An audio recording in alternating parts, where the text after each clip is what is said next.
are these people?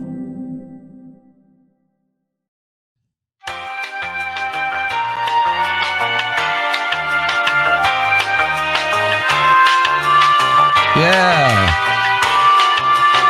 Fuck Israel. Yes, that's our Fuck Israel segment. All right. So, what is going on here? Well, this is American veteran Josephine Gilbo. Sorry for butchering that. Because now I'm going to have a little something to say after this, but let's listen to what she has to say. It's a minute 7. We have technology. No, I did it. I was just delayed. Go ahead. We have technology that we can see exactly who's in these locations and buildings. So they're targeting and bombing homes, knowing who and how many children were actually inside. My name is Josephine Gilbo. I'm a 17-year Army veteran. I recently got out of the military last year. Having that background as an intelligence officer and understanding what defense actually is, I can see clearly that this is not self-defense. The civilian casualties is catastrophic. They're targeting homes filled with children. The elite that sit in Capitol Hill sit there and lie over and over and over. I just want to highlight one of the biggest awakenings that I think I've had the last few weeks coming here and lobbying with the senators and the congressmen is just how corrupt our government is. And that anyone that's in the military is simply just one chess piece that they use at their leisure for their own internal gain to protect their own internal assets and money. Powerful. You think I've seen that before? I think that was a while ago. Was it? I've seen this person before say this exact thing. Because it was like a week or so ago that I saw this video. Yeah, they may be done it again. We have technology that we can see. Didn't she testify alongside Anthony? I thought I saw the Aaron Bushnell thing, but maybe. I could be wrong. Maybe. So at least acknowledging that, again, they know exactly who's in the buildings. They know how many children. They know that people like Tom Cotton and Brian Mast and the people that walk stone-faced through the halls of Congress as they're challenged by activists and people ask them questions and they gaslight, say, there's no genocide. They're not being starved. They're not bombing kids. What do you mean? They sit there and lie over and over. Now, she's still wearing the uniform of the U.S. military, I notice. Has she left the military? Okay, and here's the other thing. I mean, she may have, but I mean, you can keep that when you leave. She got kicked out for protesting with Anthony Aguilar. That's what happened. All right? Yeah. So at least she's coming out as somebody who's been on the inside to say, this is as corrupt as it gets, and I can't support this. So don't listen to me. Listen to somebody who literally dedicated themselves to serving this country and volunteered to do this shit and realized exactly what the hell this is and what this is all for. So credit to her. But also, sorry that she got brainwashed or put in a situation where she would have volunteered to sign up for this monstrosity, not knowing what the U.S. military is right now, that it's basically a big defense contractor. All right. So that's our first Fuck Israel segment, because, of course, that's Israel that's doing that. All right. The next one came from Unicorn Riot, and this was on Friday. All right. I found this on Blue Cry. All right. Unicornriot.bsky.social, because they're on Blue Sky. They're also on X in Twitter, but I was looking at Blue Sky because Twitter was just showing me horrible shit a lot. Even when I was searching for stuff, I found that it wasn't giving me really good sources. So I went looking here and I found a few here, because the sources that I trust are actually here, like Unicorn Riot. Israel bombs residential towers as it unleashes, quote, gates of hell, unquote, on Gaza City. Israeli Prime Minister war criminal Netanyahu threatened Gaza City's nearly 1.3 million residents to leave the city or face death as Israel unleashes explosive-laden robots and its forces level residential towers. Now, we talked about the robots last week, and we read an article. Now, watch what happens to this building.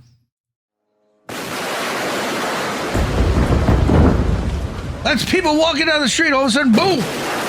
Look at everybody running. Yep. And boom, tower gone. I mean, this is with weapons that could take out entire military bases used on residential fucking homes. This was last weekend. For what reason? Was there a Hamas camera there too? Fucking Look at the lying aftermath. cunts. Look at the aftermath of this.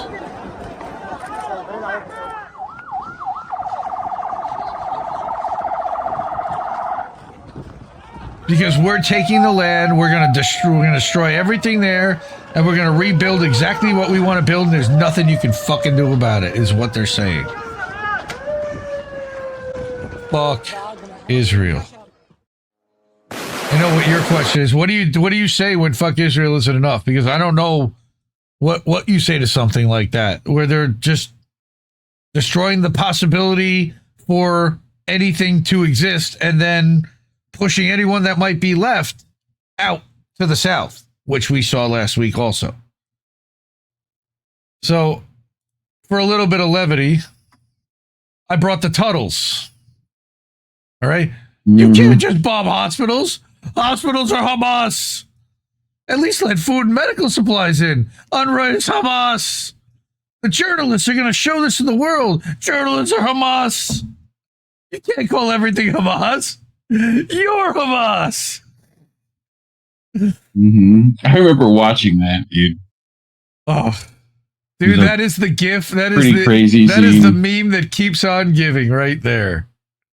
All right, Paul and Paul Sr. And half the people don't even know. They never saw an episode of American Chopper. They have no idea why these people are, or that it's father and son, or have any idea why they're throwing shit. Or that it's over some stupid fucking motorcycle. Like it's over thing. Something not even consequential, right? Like Of it's course. like, no, I wanted to paint it red. Like, you know, fucking stupid.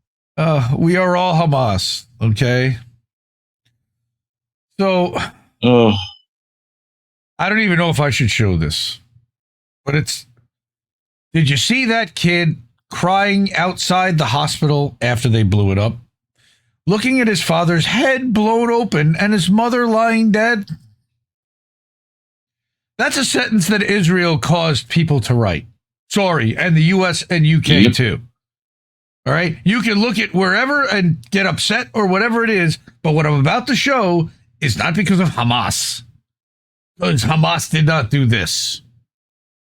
Assuming that this kid survives this genocide, which they're assuming that they won't. Well, Israel is assuming. What do you think he's going to become? Some peace activist chanting about coexistence and humanity? All right. If you are triggered by this, I would advise you turn away. I'm gonna show this picture right now. So 3, 2, 1. There he is. There she is. How dare you? You motherfuckers. All right. Just awful. I wouldn't scroll too far I'm not scrolling on that down because for the we all comments. I'm not scrolling down know for the fucking comments. awful comments. So fuck Israel for that. That's his mother. And the father was sitting on a chair with literally half his head blown off.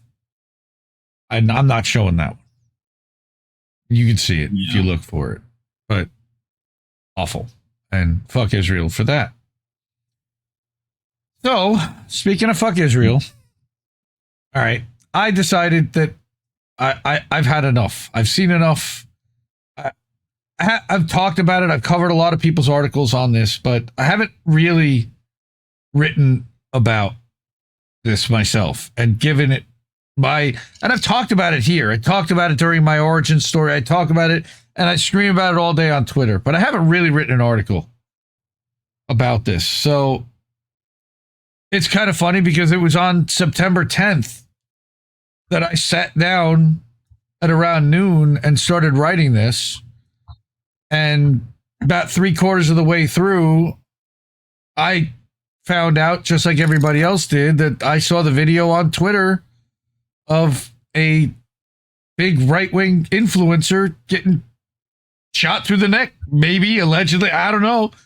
Where, there's 100 different conspiracy theories already about what is going on there and what happened there. I don't know. That's not what this piece is about, because this was already basically written beforehand. I had an idea and a thought on, what was it, Wednesday night, and it was like, how do we properly punish Israel for all that they've done?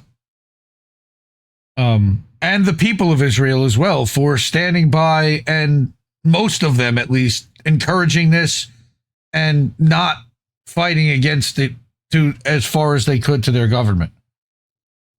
And what I came up with was, how do we not make them a country anymore? Is strip their sovereignty.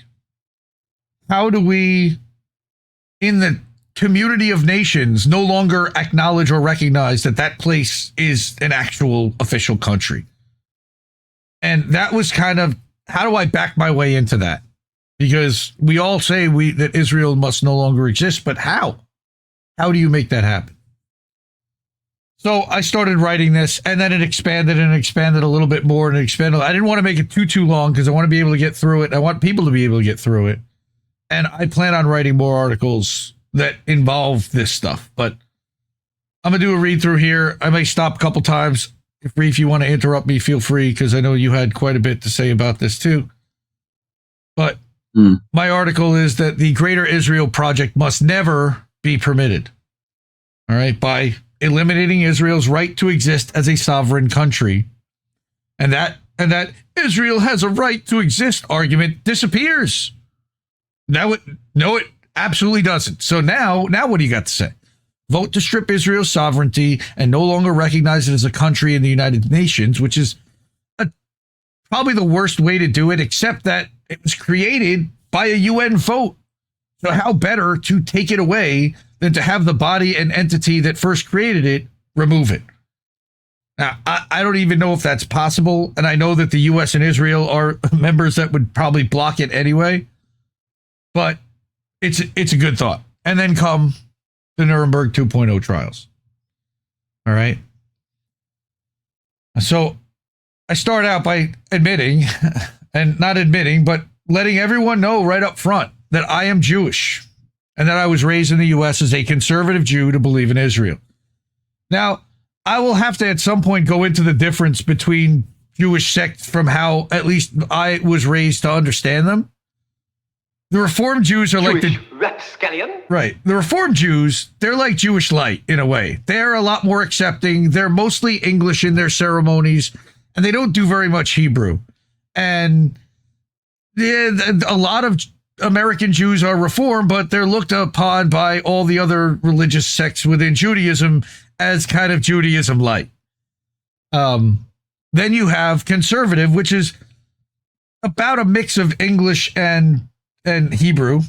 And that's how I was raised. I spoke Hebrew. No, I don't understand it, but I at least learned how to read it, how to read the words and the syllables and the symbols. So I have some basic, like beyond basic understanding of the culture and history from the way that they wanted to brainwash teach us. And that's what I'm talking about here. So I was raised a conservative Jew. Now the other two are Orthodox. And then you've got like the ultra Orthodox, like the Lubavitch and the Chabad, that are like, we even consider extreme within the Jewish community. We all kind of look at each other with the long black coats and the long sideburns, and we go, the majority of Jews think that they're a little extreme, beyond a little extreme, let alone ones that hold secret tunnels, and they know nothing about any of that stuff.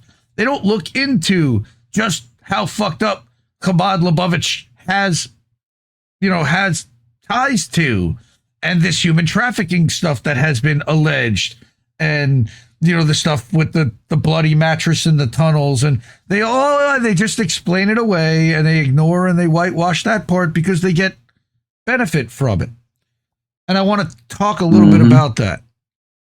So, as a child, I was taught that Israel was created as a homeland for the Jews after the Holocaust, which I realized several years ago that it was all just a carefully constructed story with a ton of omissions. A lie. That's what they always told us. If you don't tell the whole story, that's a lie. I was only told half the story, which it never acknowledged the suffering inflicted on the inhabitants of the land of Palestine prior to 1948 and ever since. They almost act like it was just an empty place, just this desolate piece of desert that nobody wanted and nobody fought over, and it was ours. The 3,000. I didn't even talk about the 3,000-year argument in this article, so that's something else that I'm writing that down. I have to address at some point. All right, but since 2021, and realizing this, I've become vehemently anti-Zionist and talk about Israel's war crimes frequently on How Do We Miss That and other shows.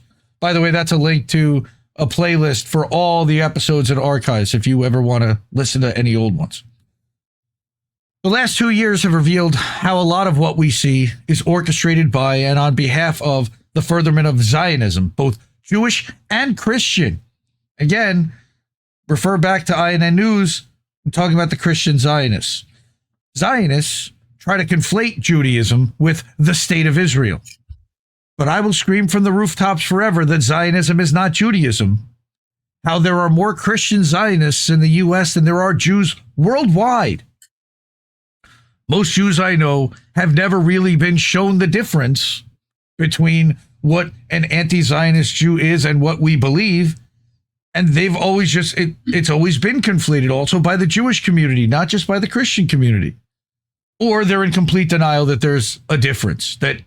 And that's what they're trying to pass laws in this country to say, that Zionism is Judaism, which is insane when more Christians believe in it than Jews. What?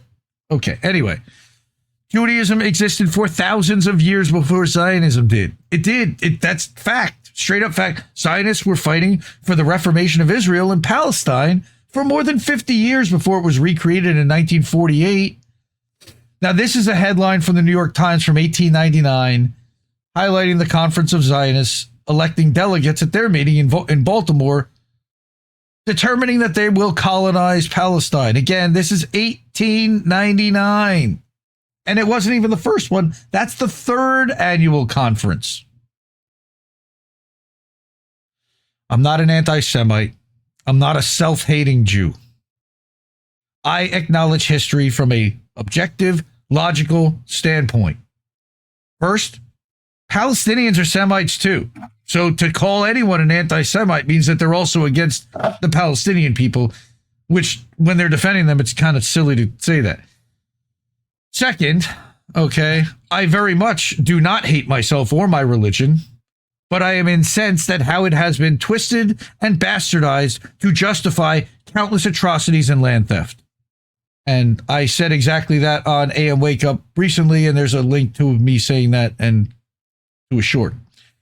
Now, I am also, obviously, not an advocate for continuing the project of the State of Israel. And there are lots of us growing in number as they realize that what the United States and UK are funding and backing in the name of Israel, but claiming that it's also in the name of Jews, is going to get some people pretty upset with Jews in the end.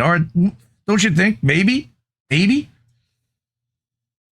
Here's Harry S. Truman explaining the problem in 1949. The Zionists particularly, who were against anything that was to be done if they couldn't have the whole of Palestine and everything handed to them on a silver plate so they wouldn't have to do anything. It couldn't be done. We had to take it in small doses.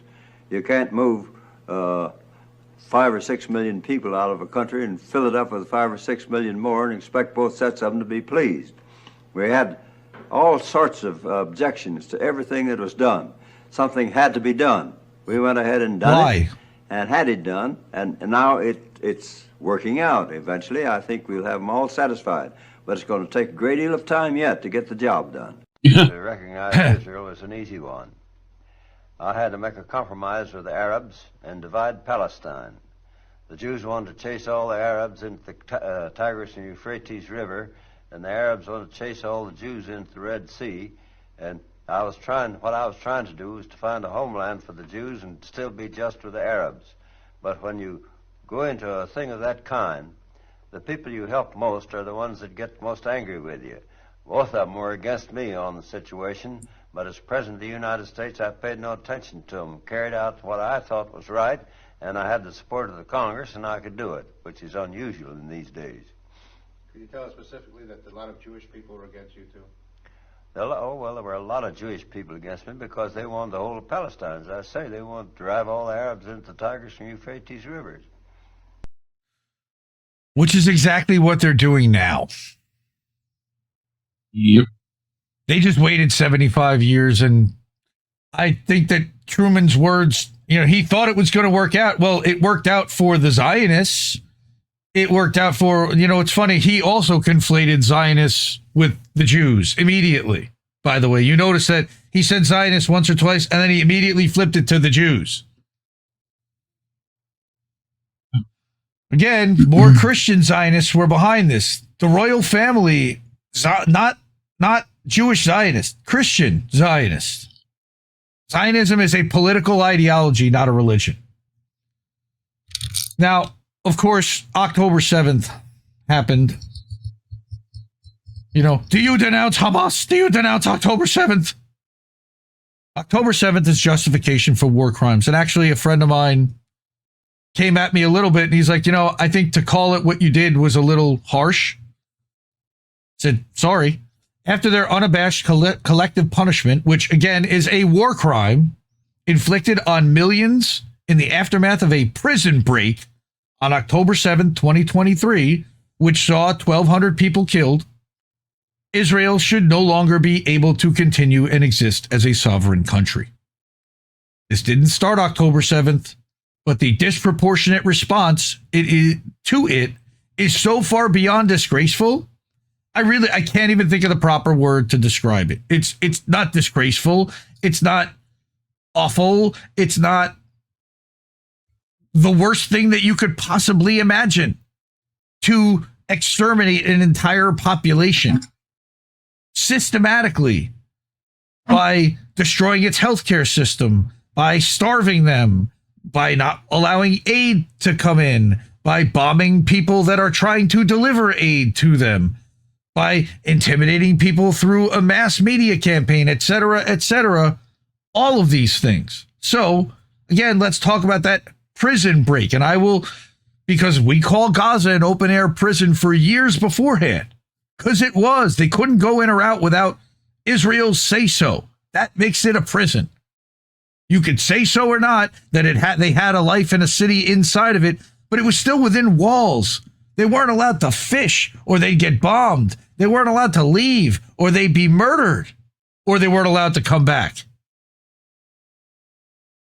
So again, let's talk about that prison break, because it's been used by Israel as the justification for everything they've done since. 1,200 people were killed, originally reported as a lie as 1,400, and still used incorrectly by some. All right, including Hamas militants, those also including IDF combatants, and hundreds of Israeli civilians that the IDF murdered, admittedly, with IDF tank and Apache helicopter fire. There's a ton of investigations, and even IDF soldiers admitted that they were given the order. I have Yoav Gallant admitting that it was a mass Hannibal, and I talk about that. Lots of evidence suggests Israeli forces allowed the attack to happen. Dissident wrote an article about that last week. Then used the Hannibal directive to order IDF soldiers to murder citizens to prevent them from being taken hostage.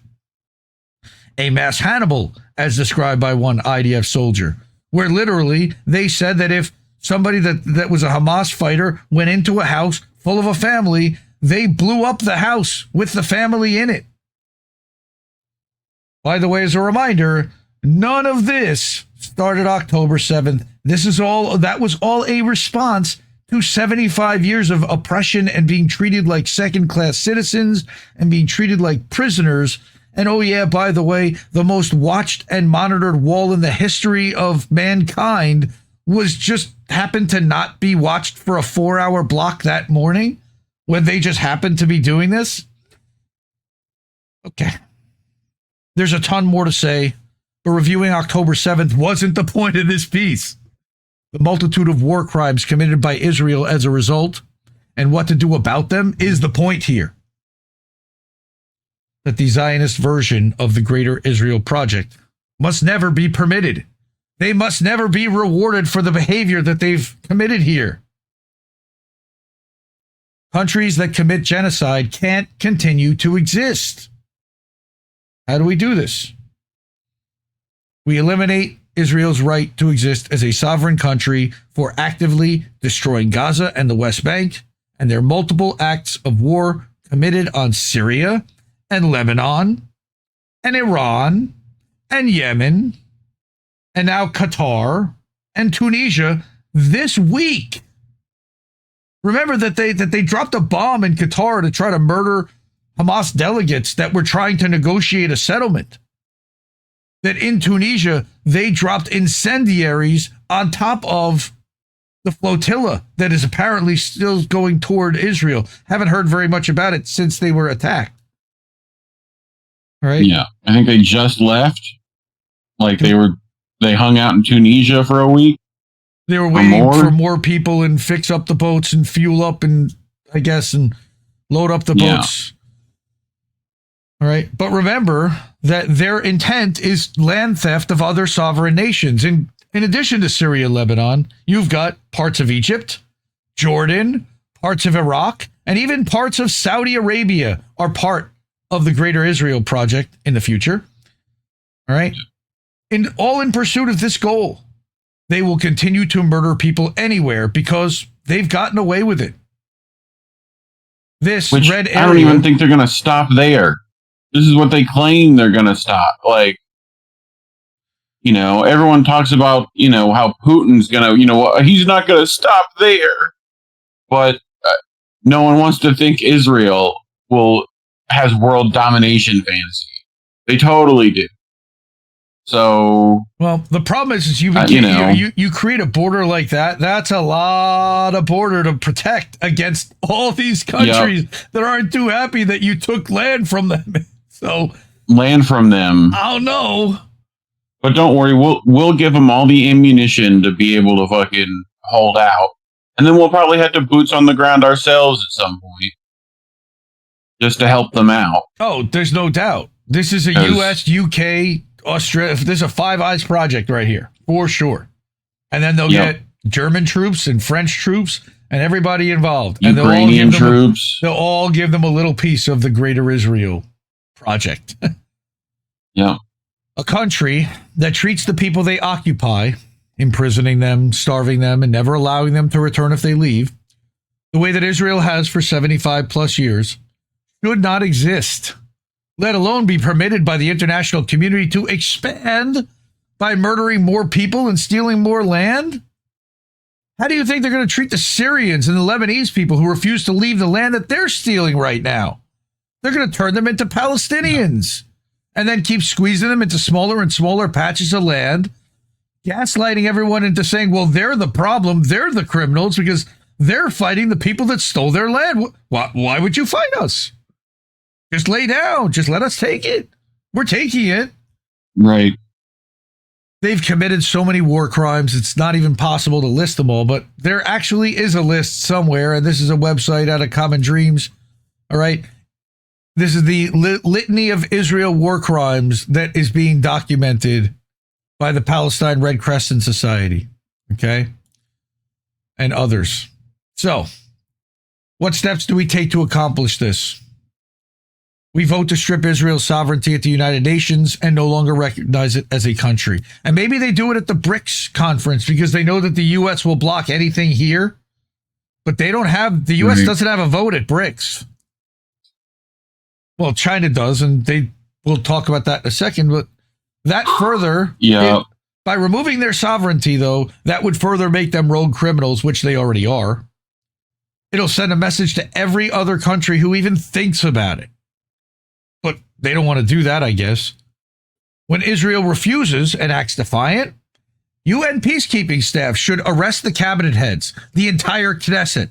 Their government gets disbanded. Israel attacked heads of other countries. Nobody asked what would happen to the people of those countries once that happened. Right. Because I guarantee the next question is, well, We're what all happens talking to the citizens of Israel? You know what? Fuck them. They allowed that to devolve into chaos, and we shouldn't ask that question here. We're all talking about assassinations, but if you look up assassination in Israel, Wikipedia has to separate it out by decade. Yeah, I saw that. So, you know. All right. The Syrian people didn't get a choice in self-determination when their leader Assad was run off in a revolution funded by the CIA and MI6, allegedly, putting a former Al-Qaeda operative, Al-Jilani, in charge of the fucking country, who's been literally completely subservient to Israel ever since. And Israel has continued to expand their land grab into Syria. The Lebanese people didn't get a choice when Nasrallah was murdered. The Yemeni people didn't get a choice when Israel murdered their entire cabinet last week. Unreal. And I had somewhere a tweet from Alan McLeod. I think, you know what? It's up here. This is it right here. No, right there. Incredible to watch the Charlie Kirk shooting receive about 100 times more media coverage than Israel assassinating the Prime Minister of Yemen. Yep. Then we start the Nuremberg 2.0 trials. Broadcast live to the world, no private testimony. Those trials would have to include the Western politicians who ran cover and were complicit, including Biden and Trump as commanders-in-chief of a military that provided support, including U.S. politicians that were rabidly on TV and screaming about this and voting to send money there. People like Nikki Haley and Tulsi Gabbard, Randy Fine, we all know him, Josh Gottheimer and Hakeem Jeffries and Cory Booker, Lindsey Graham and Chuck Schumer. Again, this is bipartisan. All right, Bernie Sanders and Nancy Pelosi, just to name a few. All of these people advocated for and or voted to send weapons and money to Israel and continue their slaughter. And oh yeah, a guy by the name of Charlie Kirk. Above the law. Oh no, he can't testify anymore. Sorry. Including Keir Starmer, Kid Starver, who, while acting indignant publicly, is still providing spy flights to Israel daily over Gaza and authorizing the use of the Incirlik base in Cyprus in support of Israel murdering, starving, unarmed Palestinian civilians under the guise of eliminating Hamas, which the U.S. military, by the way, concedes that they'll never be able to do, including all the foreign secretaries the past 2 years, like David Lammy, like Yvette Cooper.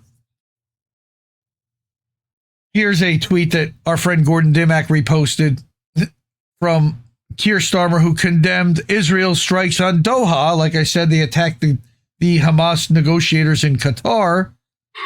They violated Qatar's sovereignty and risked further escalation across the region on purpose. As this person reminded them, you literally sent the fucking RAF to refuel the Israeli fighter jets that bombed Qatar, mate. What are you doing? We've got the flight logs. And then including Axel Scholz and Friedrich Merz and Emmanuel Macron. 3 months ago, Germany and France say Israel is entitled to defend itself. Well, again, if it's not officially recognized as a country, does it? Probably not. Also including Xi Jinping, who could punish Israel by refusing to allow China to do business with Israel very easily. Almost, what is that? 20 billion. I don't know why that. China. And almost $20 billion of Israel's imports come from China. And it's more than double their closest, largest trading partner, which would be the United States. That's what an actual BDS would be. BDS is effective. It works. Also including the media figures and decision makers at media outlets that whitewash the war crimes and both sides the situation. At every major corporate network. Piers Morgan, are you listening? This from Double Down News. Not a single mainstream newspaper or broadcaster has said a thing about Israel carving Star of Davids into Gaza with their bulldozers. Israel can ethnically cleanse an entire people and raze their everything to the ground, then mark their territory to show in a show of racial and religious supremacy, and not a peep. Wild. And there's 4 examples that they're showing. Yep. Silence is complicity. Lying on behalf of the murderers and allowing them to continue their lifestyle unimpeded and unchallenged will not be tolerated. We used to hold people to a much higher standard when it came to a country stealing land and murdering unarmed people. I think it's time to start holding people to that standard again. So, now I'll breathe again. But this has gotten, some action. I was hoping it would piss some people off. It really hasn't pissed very many off. It's gotten a lot of support, which I appreciate. So if you're over at Substack, go to IndieMediaToday.com and give it a like, give it a share, give it a restack. Let other people know that it's there, and share that with people.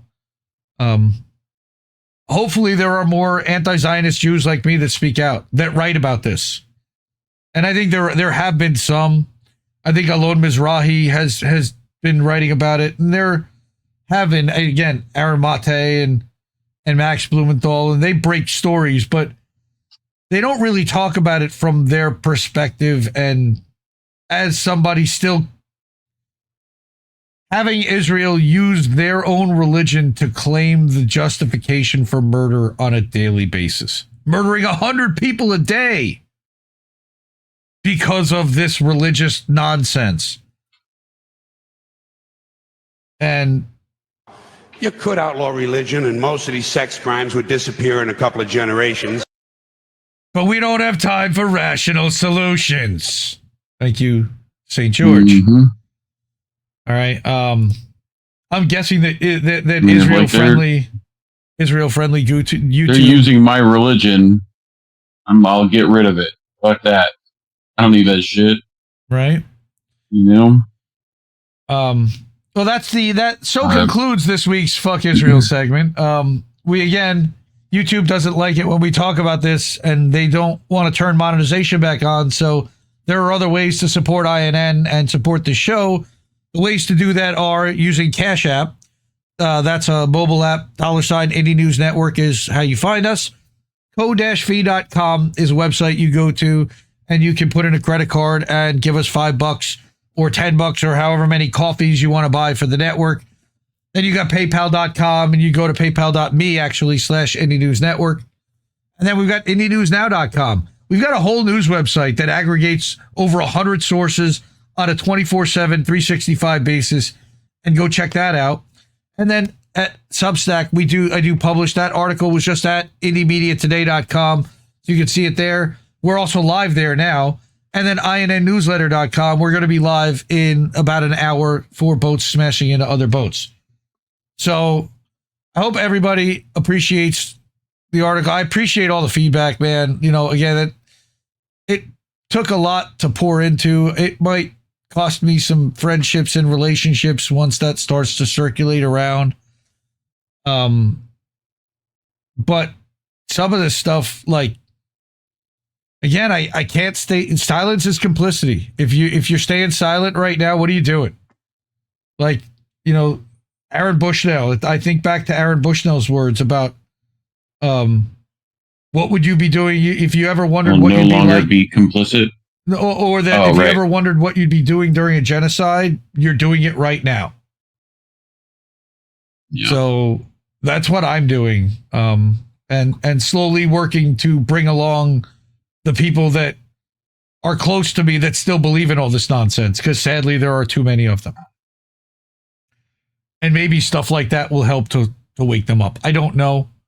It also serves to provide ample evidence that there are Jewish people that really do feel like all of this is being spun and manipulated to eventually create a backlash on Jewish people so that they have nowhere else to go but the Greater Israel Project.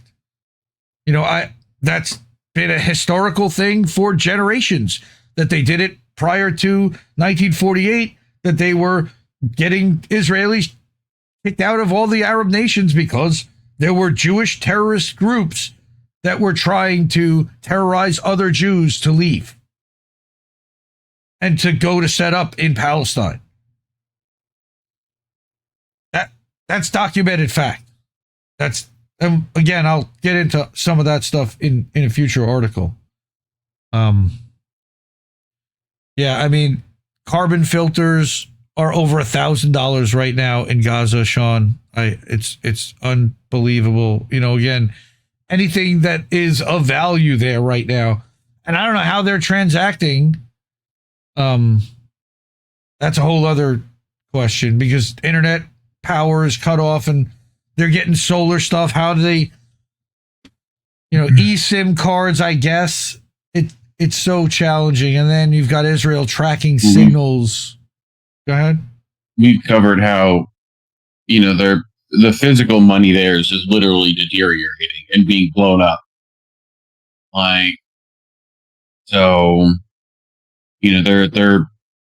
They push digital currencies there. They're, cash apping each other, that kind of stuff. But they're going to end up, again, that's what the goal of the Gaza, city rebuild is, that they want to enforce full digital ID and digital currency.